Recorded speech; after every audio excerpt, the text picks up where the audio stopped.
Hello, this is Everett, and it's actually been quite a while since I've posted any videos, maybe 4 or 5 months, but I was in the middle of doing pot melts and ended up doing a few more. I think I'm going to lay off for the summer, just due to the way I have my kiln vented. I vent from the outside, and during the winter it's great because it keeps the electronics nice and cool, but during the summer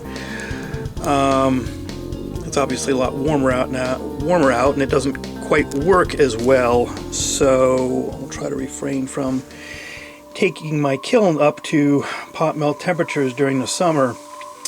But here's the last batch of them I did, and I'm finding really enjoy doing pot melts, trying to come up with ways to control the colors and come up with some funky patterns here. And this is one, these are actually just blanks right now. And I don't know if you remember from my other videos, the way I do pot melts is I use 8-inch Slumpies rings, casting rings, and terracotta saucers.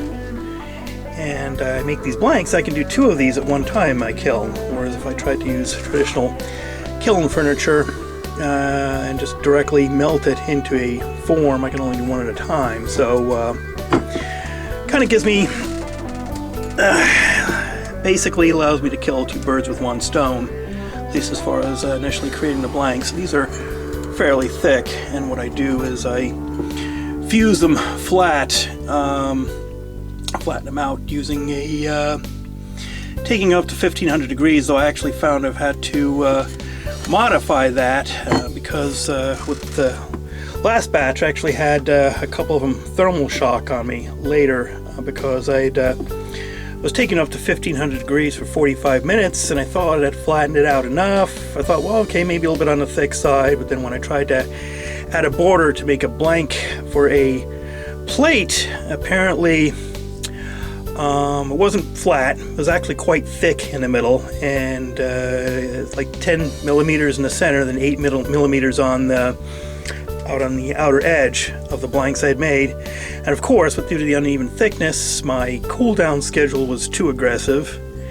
and things ended up splitting in 2. 2 of them died on me like that. So I tried an experiment on a melt I didn't care for, and took it up to 1550 for 1 hour and 15 minutes, and that worked perfectly. Flattened them out to 6 millimeters. And let me, which is this is the one that I did not care for. And this was kind of an experiment because I incorporated in my pot melts glass from a glass blower. So I just thought, hey, let me just take all these colors and throw them in a single hole saucer and just see what happens. And that's kind of what happens. So it's kind of gnarly looking. But anyway, this is the one I tried out in my new schedule at 1550 degrees for 1 hour and 15 minutes, and it came out nice and flat, 6 millimeters. So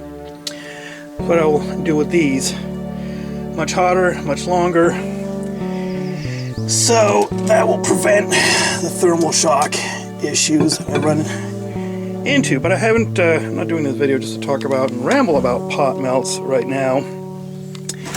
But my next video series, I've gotten into, well, when I originally got into fusing, I just imagined making these 2-inch tiles and making a mosaic out of it. And well, while I was learning other things with glass fusing, I kind of put on the shelf, but I ended up finally picking that up and doing a proof of concept.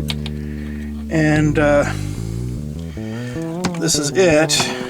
It's kind of rough because I have another piece that I did that I had to cannibalize a couple of tiles. So, but I'm going to do a video series on making one of these suckers.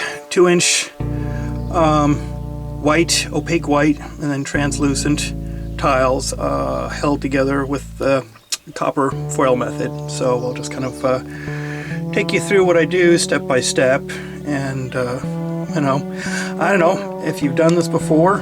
fine. If you feel inspired to try something like this, then go for it. I mean, I try to run this channel like I do my old model railroading channel. I'm just a guy just kind of learning stuff and experimenting and taping myself along the way in hopes you might learn something, or maybe inspired, or, you know, bored out of your skull. I don't know.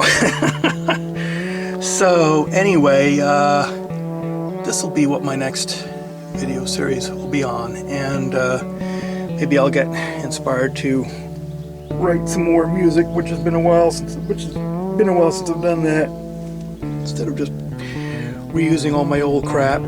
So anyway, that's kind of it for this little brief ramble. So take care.